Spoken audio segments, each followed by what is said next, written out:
Plain sweater vest into fancy sweater vest. Oh yeah.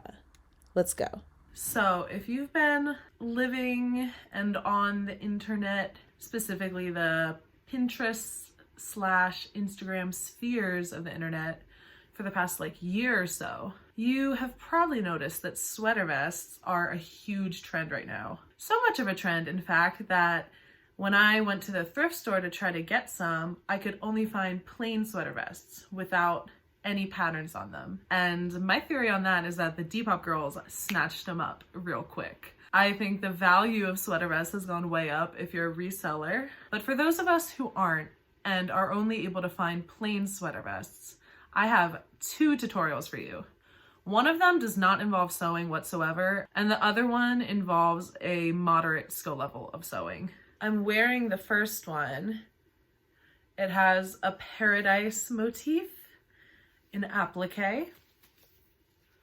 And then here's the second one, which I bleached the pattern into. Also, if you can't find a sweater vest at all, just find a sweater and cut the sleeves off. I mean, come on. Okay, let's go. Tale of 2 sweater vests.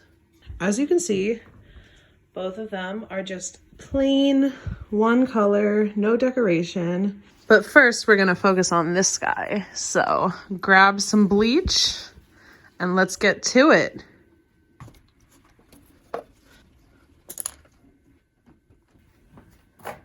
Hi. Okay, so you're gonna wanna stick a piece of cardboard up the sweater vest so that the bleach doesn't go through to the other side. Good enough? I didn't have the perfect size, but this should be good enough. Next, I'm gonna fill my container half with bleach, half with water. Okay, so make sure you have a towel too so you can block the brush and wipe your hands if necessary. Guys, I haven't done this before, so I'm kind of nervous.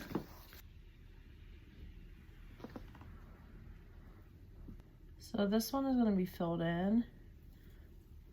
So I'm just going straight down. Yeah, you're gonna need a lot. Oh, maybe I shouldn't have this so close to my laptop. As you can see, I'm just freehanding it. As my longtime subscribers will know, that's what I do with literally everything on my channel. Because I have some aversion to measuring things or following detail.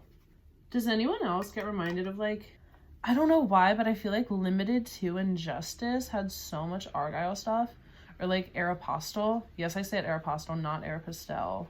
Sorry to the classy bitches out there. Wow, you can see it lightening already. I have to dip the brush a lot because the bleach, the sweater vest is really absorbent. But don't dip it too much because you don't want it to drip. So make sure you tap it off. Okay, I had to speed this up because it was kind of boring, but you can see what I'm doing. I'm just making these diamond shapes. For the middle row, I filled them in, and for the rest, I had them be, what would the word be? Not filled in? And then I use a polka dotted line. Am I done? Yeah, so I'm gonna let that sit for a while because I like the way it looks. The only thing I was thinking is maybe adding a word to it, but I kind of like the way it looks. So I'm gonna get rid of this bleach. I'm gonna wash the paintbrush and then leave this to dry and then get started on the next DIY sweater vest. Let's go. Okay, so since this is my new aesthetic right now, I think I'm gonna do a couple palm trees, maybe there, and then swooping in from the side. And then maybe a word. I kind of wanted to say paradise, but I'm not sure where I should have it say that. Okay, so step 1 is to draw some cutouts and then arrange them the way you want. So I'm gonna do that off camera just because it's kind of boring. So here's an example of how I'm doing it. I already cut out the 2 palm trees. Here's the sunset and the reflection on the water.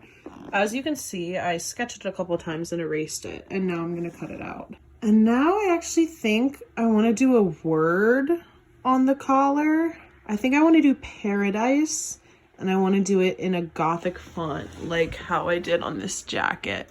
Okay, I'm gonna show you how I do my gothic fonts. Fontgenerator.com/gothic. So you just pick a font.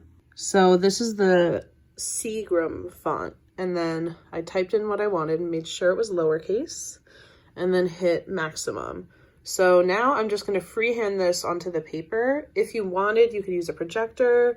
If you have a printer, you could just print it out. That would be really easy, but I don't have a printer, so I'm just going to freehand it. Not that bad, I'll say it. Pretty proud of myself.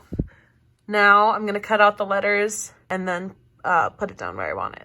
There it is. I think this is going to look so cute. So the next step for me is that fabric over there is knit, and I need to find a way to make it not stretchy. Okay, so I have this interfacing fabric, but upon examination, I believe it is not iron-on. I'm just gonna go haywire. Actually, I'm gonna use spray adhesive to attach the knit fabric to this. Let me show you. I'm taking this spray adhesive. You shouldn't do this indoors. And I have cut out a piece of the fabric. And what I'm gonna do is I'm just gonna spray this, then turn it upside down. And this is, the argyle fabric is wrong side facing up.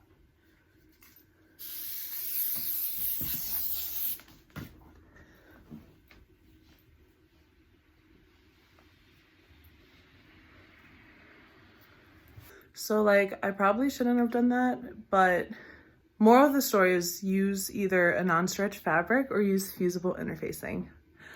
But the other moral of the story is if you do use spray adhesive, do not use your fabric scissors, use shitty scissors. So that's what I'm gonna do right now and cut it out. With my stiffer interfaced fabric, I'm gonna put down my pieces, pin them, and then cut them out. And for this, you can be a bit liberal with the edges. Like, you don't have to cut exactly to the paper. You can make it a bit bigger because we are going to do a stitch that will hide the edges anyway. I made it through the bigger patches, which look so cute, but I'm like scared to do the paradise because it's like small, like hand for scale. It's gonna be really hard to cut out, but it'll be worth it because it'll look so cute. I'm just gonna cut it bigger than the actual stencil is. See you soon. Wish me luck. I got it cut out. It took like 20 minutes. Next step is pin these bad boys down in the formation that you would like. Okay, it's all pinned. So next we have to figure out what is the right stitch to use around the edges. Okay, so ignore my nails, there's still spray adhesive on them. The next step is to figure out which stitch is best for that like embroidered patch look. I'm gonna go with this one after testing a couple, which on my machine is the number 4 stitch, which is a zigzag stitch. And I'm using the stitch length as 1 and the stitch width as 4.5. You want the stitch to be wide enough that it will cover the edge of your patch, and you want the stitch length to be small enough that it looks like it's really close together and like that embroidered look. Okay, so then you're gonna use that and you're gonna stitch around a patch. I'll try to film. Definitely do a stitch test with your machine because it can be completely different from machine to machine. Maybe even do a test patch on a different piece of fabric if you want. But yeah, you can do this. Most sewing machines will have a zigzag stitch. It's not like one of the fancier ones at all. Like, that's why it's number 4. So hopefully your machine has this. If not, you can hand stitch it or even straight stitch around the edges. It'll just be a different kind of look. Making sure you're just doing 1 layer of fabric, very important. And making sure I'm on the right stitch settings. I'm gonna pull my fabric in. And then for this one, my needle goes back and forth. Right now it's on the left-hand position, so I'm going to go directly on the patch. But if it was on the right-hand position, I would go a little bit outside of the patch. Okay, I'm lowering my needle. I'm in my presser foot. And as you're sewing, make sure you're really careful as you pivot around corners and go around circular pieces. But, you know, I wasn't very careful because when am I ever? I still think they look cute though. I really like the way they turned out. If any of you try to do one of these tutorials, please tag me in it and send it to me. That would be so cool. Thanks for watching.